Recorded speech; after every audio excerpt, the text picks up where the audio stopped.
Hello, hello. How are we doing? I send love. I want to speak about body love. I want to speak about the deeper desire behind body love. And that is looking at what is body love. Body love is an experience of feeling great in your body, enjoying to be in your body, feeling, experiencing, enjoying being in yourself in every moment, in the moment.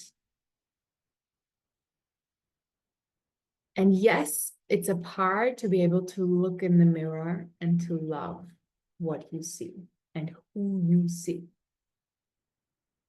But in the first place, it's I enjoy being here, being myself. I enjoy what I feel. Beyond that, it's a knowing that your body is one aspect of your being. It's not all of you. You are way more. But this way more also is in your body. So it is a very ecstatic, awake, alive,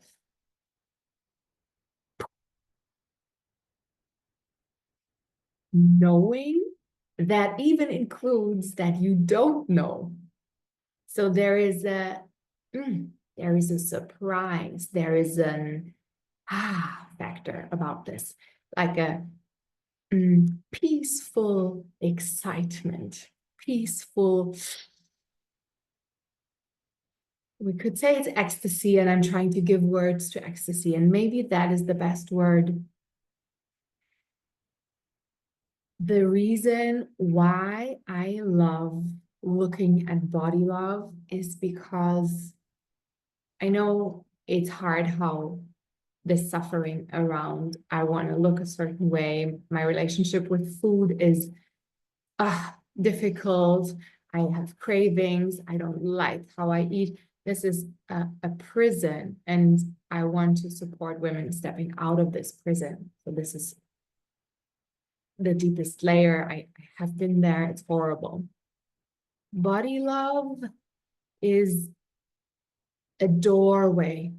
It's the experience of awakening to a different reality, to more of you, to all of life, to your hunger for life, to a deeper hunger. And if you're in the place of struggling, of craving, you usually have ideas like, I want the weight, I want to lose pounds, I want to gain pounds, I want to look different, this has to look this way. Maybe you have images on your mind. And you know, maybe, hey, I don't want to eat chocolate in the middle of the night, wake up and crave cheese or whatever. Or I don't want the experiences of vomiting my feelings out or not eating at all. I do it, I control myself, but in truth, I don't like to be the person who is controlling how she eats with so much coldness. You have those ideas. And the magic to me is that the thing that is calling for you when you are caught in that prison is way more than just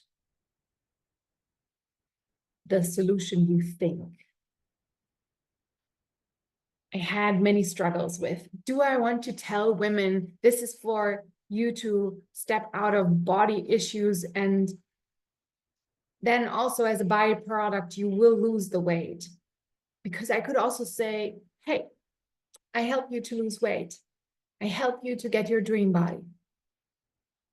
And you know what? I could sell this with a good feeling. I could sell this with, I'm not selling you bullshit. I believe it. That's what's actually going to happen. A part of me said, oh, I don't like that. I don't like that because I am an awakener. I am an activator. I am a dream supporter. I am awakening your spirit. So it feels so boring to me to tell you this is about weight loss. That feels like a prison to me. And the thing is, it's not a prison. It is, yes, weight loss. Yes, dream body. And beyond the shame, beyond the story of something is deeply wrong with you, beyond you finding your natural boundaries, because you find your deeper desires and where you want to look at what you want to align with. This is really falling in love. And it actually is about meeting love and making love yours because you are love. And I think that's sometimes difficult if we don't feel that. That sounds so cheesy and it sounds like, yeah, I am love, but I don't feel it. It's meeting love, making love accessible for you. It's falling in love, letting yourself fall, allowing to fall, feeling safe in needing love.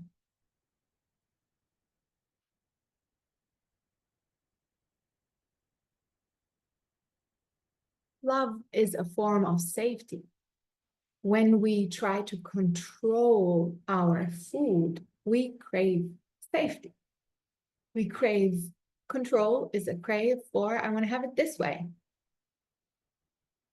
So behind body love and the struggle with it, there is a desire to be able to control, a desire to be able to have things your way.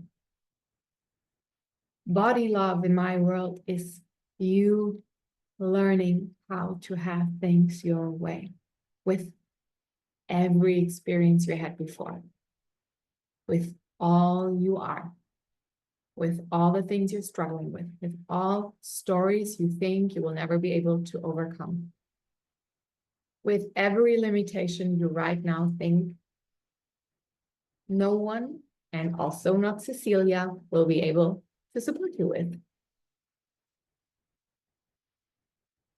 Maybe I can. Most probably I can. But this is really accepting that you can open this door for you. And that, yes, we will create the weight loss. And you will not stand in front of the fridge at night, or you will stand in front of the fridge at night and you will love it. I sometimes eat at night. This is not even hard to commit, like to, but I'm not waking up and I'm not stuffing myself with food. I'm probably having an amazing night, dancing through my apartment. And then at some point I'm like, oh, I want to make some pasta.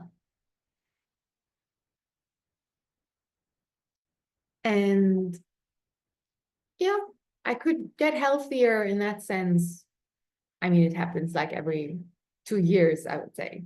But I also know that before you sleep, you shouldn't eat. But you know what I'm trying to say is there are movies, there are ideas of people that are happy, who are just living, who are enjoying, who have fun, who laugh a lot, who crack up a lot, who have funny perspectives a lot, who love a lot. And this can be you. Sometimes we don't even know that what we're actually dealing with is an experience of a loneliness that will never change. And the loneliness is a feeling of, it's not safe. to get out into the world, or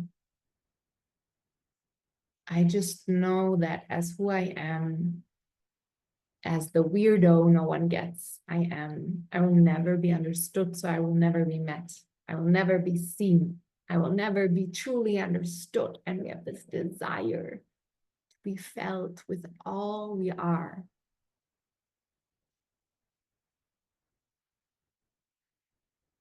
So it's like digging deep for what is it you truly, truly, truly miss, desire, want. And I have seen women in relationships with men who behaved like the craziest idiots, ignorant, like real idiots, like from the book. Why is patriarchy not working and not making all of us happy, including the men? Because of this behavior. And these women had to make new choices, new decisions.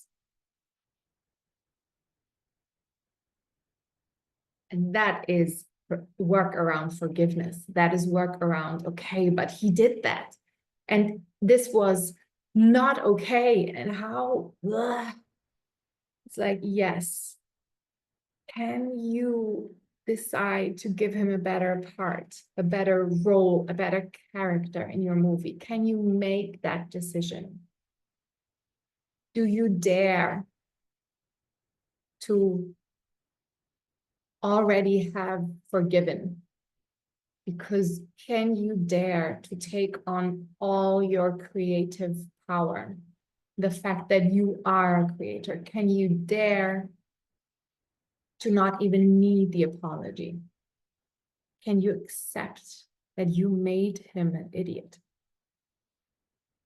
Do you dare to step into that risk that this could be gaslighting yourself? This could be love and light bullshit.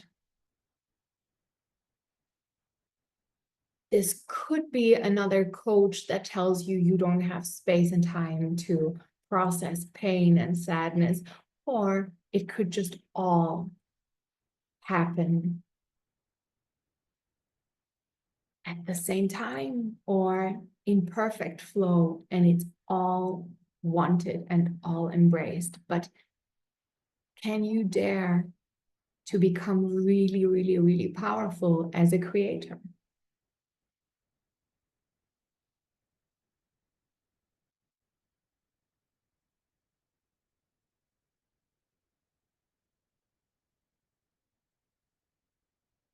If you have any question, if what I said moves you, if it brings up a contradiction in you where you're like, yeah, no, or I wish, but then please DM me. I would love to be in communication, in an exchange. I am convinced that as humans, and in a very special and wonderful way, as women, we have the deep desire to feel our power and to feel how we are part of what really moves mountains and what changes reality on a collective level. Not that you need it, but as a visionary, as a goddess, as someone who is aware and connected to everyone, there's also the desire to want to affect everything. And if we come into that knowing, we both meet that we meet the desire and we meet the fear of the consequences, the fear of failure, the fear of not living up to the responsibility in the way we want. And so there is most probably a tendency to not want to touch that area, not look there, to be blind to it. And so it's a work around daring to look at things again. I did a lot of work around the oracle before with the program, The Feminine Catalyst, that one woman right now has amazing, amazing, amazing experiences with. I say hi to her. She goes through it as a one-to-one process, but the oracle is the one who looks and sees and knows and doesn't look away from anything, because she dares to accept that she is this more being, more than what the good girl is expected to be. So this is an activation out of I'm making it comfortable for everyone else. And the reason why this is so, like, we heard about the good girl maybe, and we know, yeah, no, I want to be badass and I want to be courageous and blah, blah, blah. The reason why this is so deep is because for most women, there's an inner experience of the world works when I make life okay for everyone else. Then that is safety. So if I decide to speak up, I'm moving towards unsafe. If I'm deciding to not only set a boundary and therefore maybe lose contact to the rest of the world, but really speak up, then that's going to be dangerous. So if you overcome that it is dangerous if you speak up, and if you are knowing you're affecting the collective, then you're healing the experience of collective trauma, which is a trigger for war, which is a trigger for humans exploiting and destroying the earth. You transform that through you speaking up, through you asking for what you want, through you allowing yourself to receive, because shame doesn't block. You deserve to receive.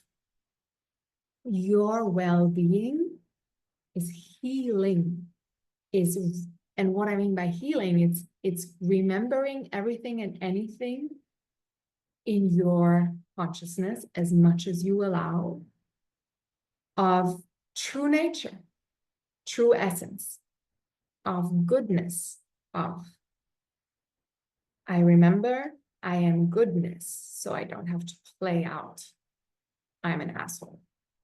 I don't have to play out I'm eating myself and eating. Ugh. It's all connected, and you're very powerful. And this is a beautiful journey. And by the way, we can access all desires at the same time. Yes, it's work around food. And yes, I want you to look in the mirror and to be like, oh my God, the older, the better.